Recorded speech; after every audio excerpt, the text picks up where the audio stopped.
forši. Es ceru, ka būs arī nākamgad un aiznākamgad un vēl 10 gadus. Pašām bija trauma šoreiz, potīt samišķīgi, bet nākamgad noteikti spēlēšu. Satrenēšos un būs labi. Bet jā, paldies!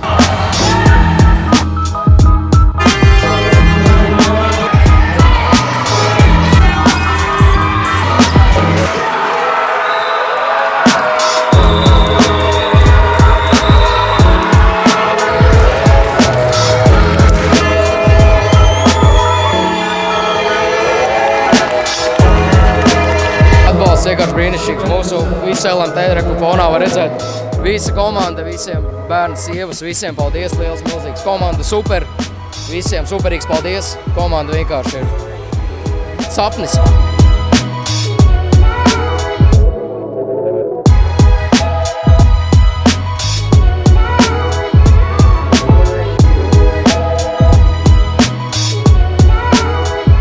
Protams, mūsu komandā savstarpējās grūtības, kādas tur varbūt bišķiņ nesaprašanās, sen nebijām saspēlējušies, bet beigās visi sapratāmies, pirms spēlēm beigās sarunājām, viss bija kārtībā un gājām uz priekšu, dabūjām pirmo vietu.